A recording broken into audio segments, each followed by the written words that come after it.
Infirmary Media.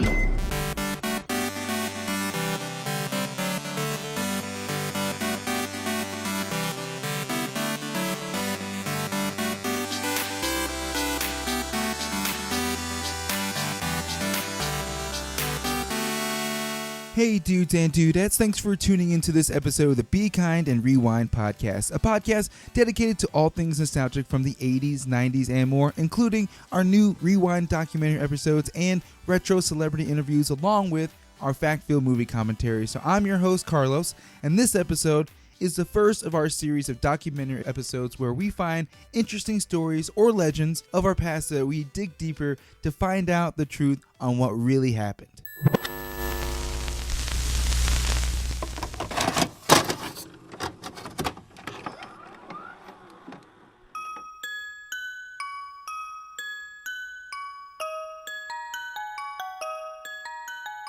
Today, we are rewinding back to the early 90s when the Pee Wee Herman phenomenon was at its highest, with Pee Wee's Playhouse dominating the Saturday morning cartoon lineup. On the silver screen, Pee Wee's Big Adventure became an instant cult classic with the help of Tim Burton's unconventional directing style and Danny Elfman's bombastic score. Pee Wee Herman, the character, had basically infiltrated almost every aspect of pop culture during the 80s and 90s with his optimistic outlook, quotable catchphrases, and his iconic laugh that kids just couldn't get enough of. Until one day, it all came crashing down. Stories that come out of Hollywood are normally absorbed like folk legends for listeners to pridefully pass on to the next person, acknowledging that they have been blessed with this secret and sensitive information. Sometimes, the story stays intact, while most become a whole new legend on their own. So many of us who grew up in the 80s and 90s remember hearing one of many versions of why Pee Wee Herman was taken off the air, but few actually took the time to find out what actually happened. What actually happened on that fateful day, and also the events that led to one of the quickest falls from grace we've really ever seen. So today, you'll find out. So let's start at the beginning. Before he was Pee Wee Herman, he was just Paul Reubens, who had spent a significant amount of time of his childhood in Oneonta, New York. As a child, he frequented, Ringling Brothers, Barnum Bailey circuses, who their headquarters was in Sarasota, where he grew up, another part of his life is where he grew up. The circus's atmosphere, sparked his interest in entertaining and influenced his later work, but also his draw to make people laugh came from his favorite show, I Love Lucy.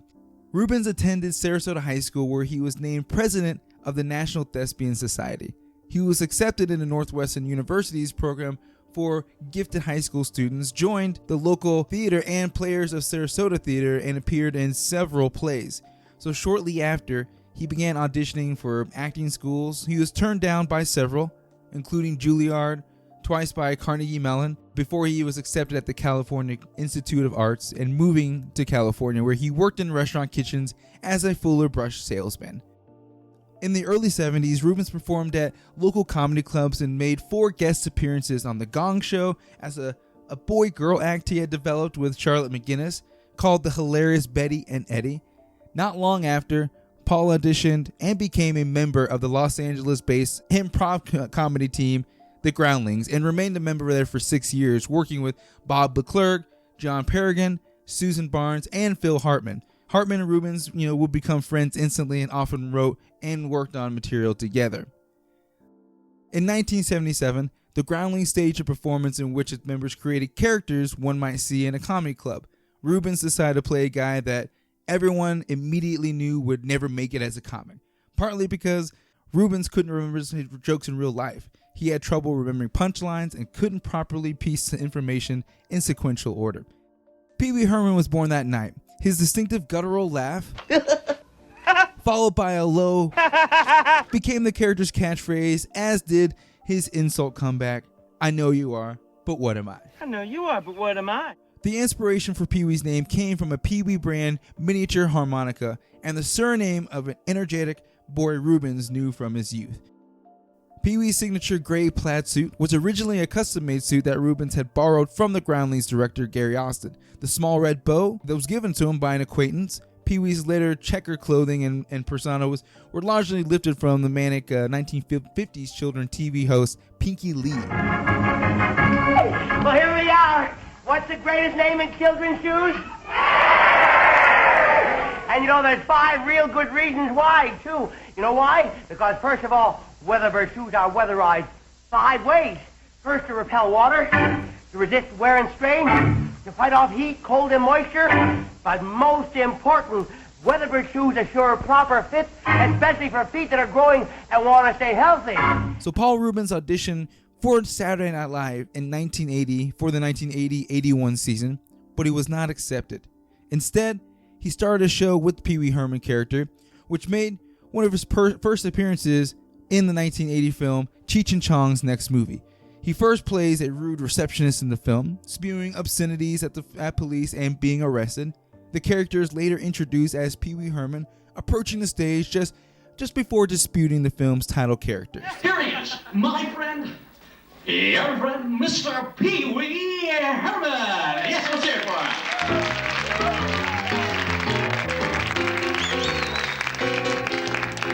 Hi, everybody. My name's Pee Wee. What's yours?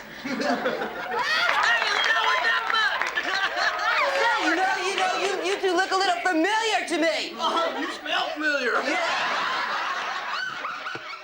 Shortly after the film, Reubens took Pee Wee to the real stage. Originally, Reubens altered Pee Wee, toning down the sexuality aspect as the character made the transition from raucous nightclubber to children's television. The stage show was popularized by HBO when the Pee Wee Herman show aired in 1981. So after the popularity of the HBO stage show kept growing, Paul Reubens was approached by Warner Brothers Studios to bring Pee Wee Herman to the big screen. And action. In 1984, while on Warner Brothers' backlot, Reubens noticed that all the people rode around on bicycles and asked when he would get his. So Warner Brothers presented him with a refurbished 1940 Schwinn. Reubens then abandoned the Pee Wee Herman script he had been writing, which was to have been a retelling of the story Pollyanna, a story about a child who uses a game of optimism she learned from her dad to see the light in all things that helps her change an entire town's way of thinking. So Reubens began writing about Herman's love for his bike and his efforts to locate it once it was stolen.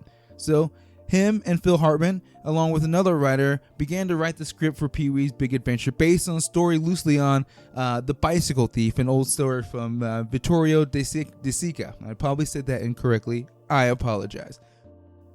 Having left the Walt Disney Company and the Frankenweenie receiving positive reviews within the film studios, a young Tim Burton was looking for a full-length film to direct. So when Reubens and other producers of Pee Wee's Big Adventure saw his work, they decided to bring him on for the film.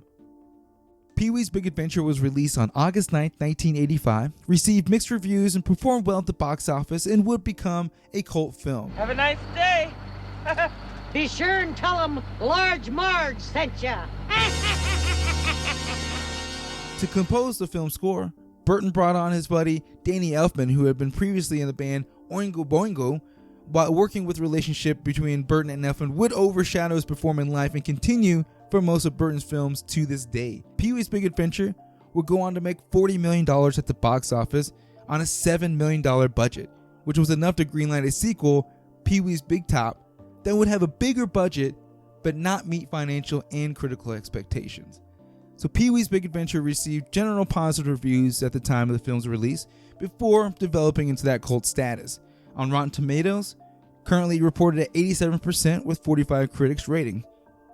After seeing the success of Pee Wee's Big Adventure, the CBS network approached Reubens with an ill-received cartoon proposal.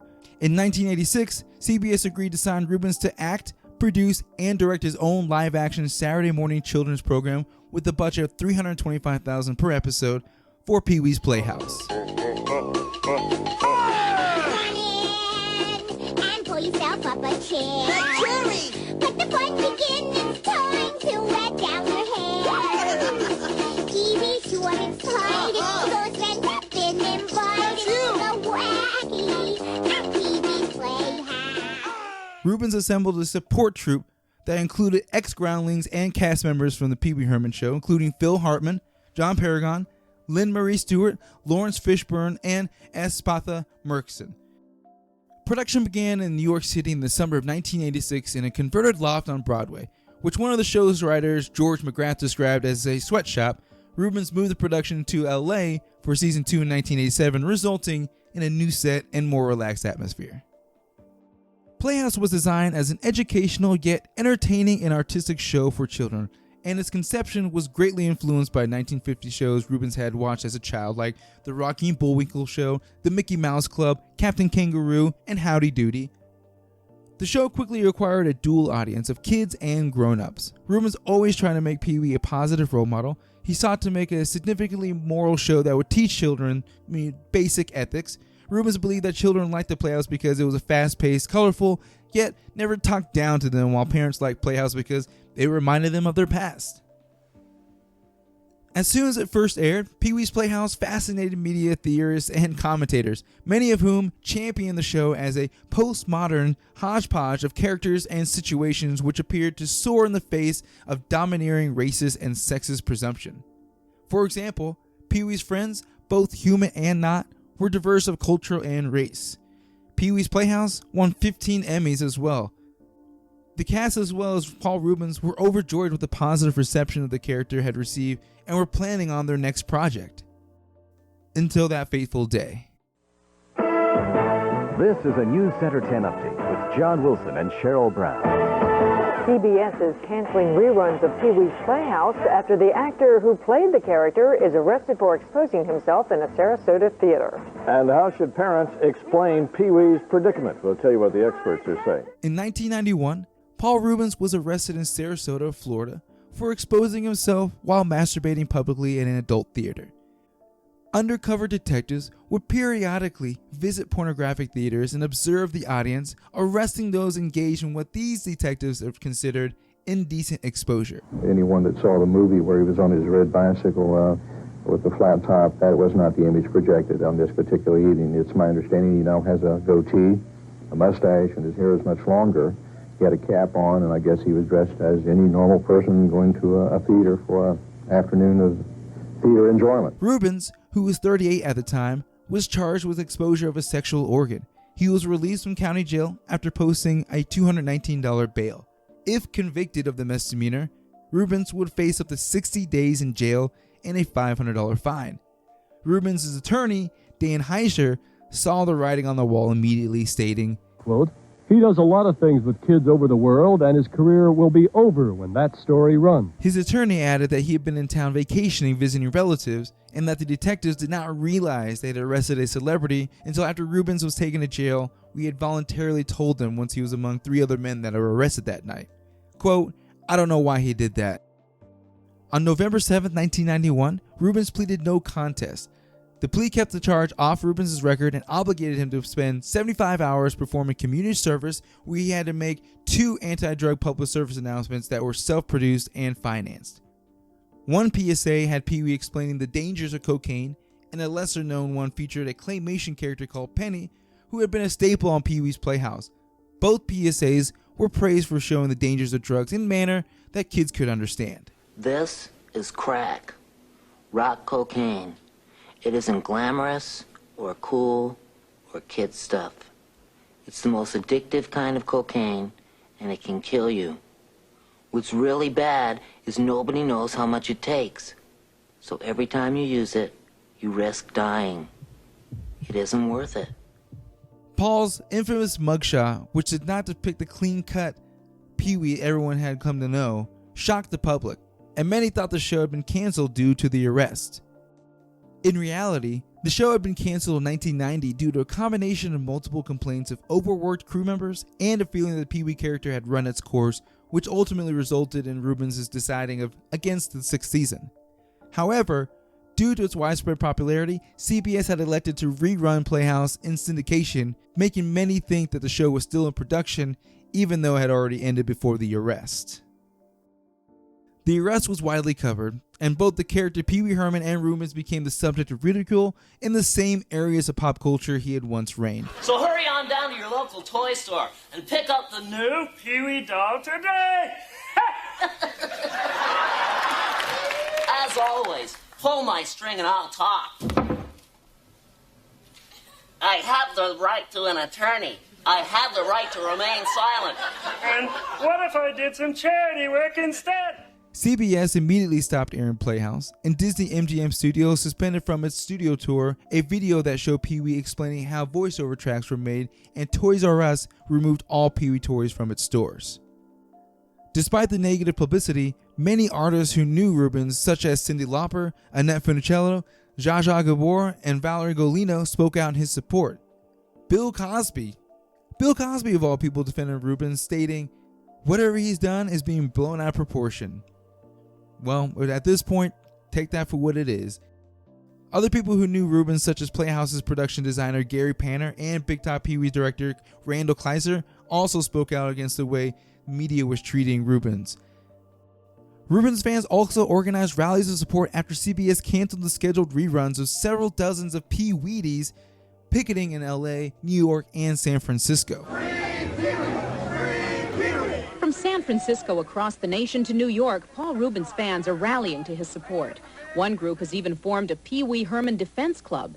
They're reacting to his arrest last month for indecent exposure at a Sarasota, Florida adult movie theater. Supporters charge the media has gone into a feeding frenzy with its news coverage. They say the press is exploiting the scandal in print and over the airwaves. The general public also appeared to sympathize with Rubens. A Current Affair received tens of thousands of responses to a Pee Wee telephone survey, with callers supporting Rubens with a 9-to-1 majority. Understandably, he remained in a state of shock for weeks and was haunted by the arrest for several years, refusing to give any interviews or appear on any talk shows. At the 1991 MTV Music Awards, Rubens made his first appearance after the arrest. Taking the stage in his Pee Wee costume,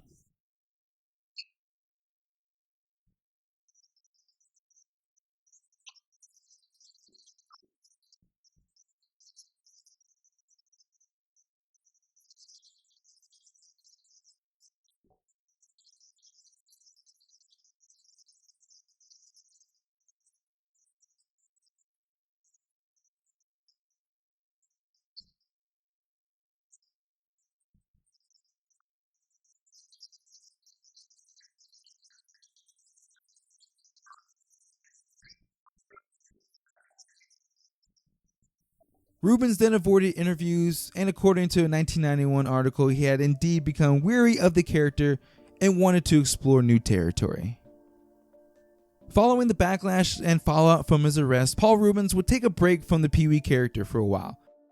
During the 1990s, Rubens kept a low profile, dedicating himself to writing and collecting a variety of things, quote, everything from fake food to lamps. Although he did do some dubbing and took some small parts in films such as 1992's Buffy the Vampire Slayer, Tim Burton's Batman Returns, The Nightmare Before Christmas, Matilda, Mystery Man, and Dunstan Texans, with plenty more. Rubens dated actress Debbie Mazar in 1993 after he started attending film premieres with her. Rubens since credited Mazar with ending his depression from his arrest. Rubens played a flamboyant hairdresser turned drug dealer in Ted Demi's 2001 drama Blow, which starred Penelope Cruz and Johnny Depp. His performance was praised, and he began receiving scripts for potential movie projects. That too came to a halt after another scandal broke. In November 2002, while filming the video for Elton John's This Train Don't Stop There Anymore, Rubens learned that police were at his home with a search warrant, acting on a tip from a witness in the pornography case against actor Jeffrey Jones, finding among over 70,000 items of kitsch memorabilia, 2 grainy videotapes, and dozens of photographs that the city attorney's office characterized as a collection of child pornography. Kelly Bush, Rubens' personal representative at the time, said the description of the items was inaccurate and claimed the objects were Rob Lowe's sex videotape and a few 30 to 100-year-old kitsch collectible items. For those of you who don't know, Rob Lowe was involved in a sex tape scandal back in his Brat Pack days in 1988, where he videotaped himself having sex with a 16-year-old girl. That led to a little bit of a dip in his career for a while. Rubens turned himself into the Hollywood division of the LAPD and was charged with possession of obscene material improperly depicting a child under the age of 18 in sexual conduct. The district attorney looked at Rubens' collection and the computer and found no grounds for bringing any felony charges against him. In recent years, Rubens has been more open to bringing back the Pee Wee Herman character in many different avenues. Back in January 2009, Rubens hinted that the negotiations were underway for a stage show to come back, and in August of that year, Pee Wee Herman show was announced. Rubens said he felt Pee Wee calling. I just got up one day and I felt like I'm gonna come back, and that was it. Due to high demand, the show moved to a bigger venue and had to add dates.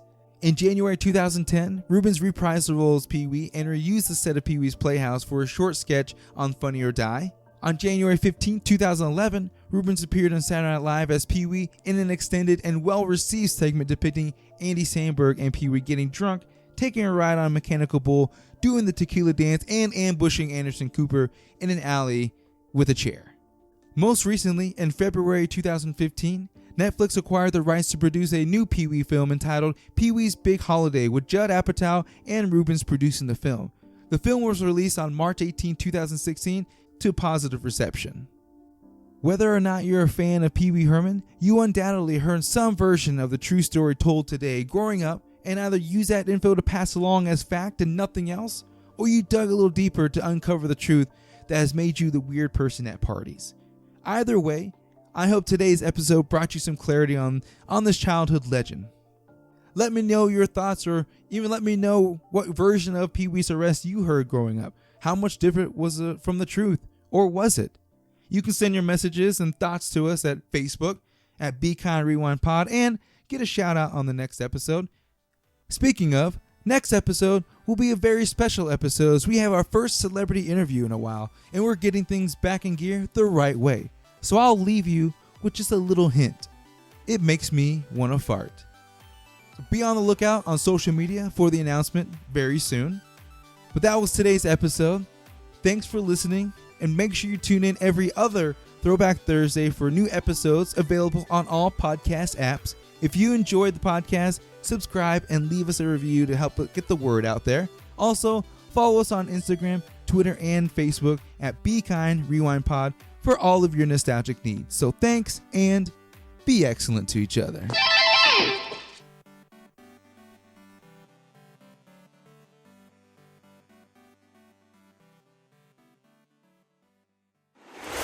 Infirmary Media.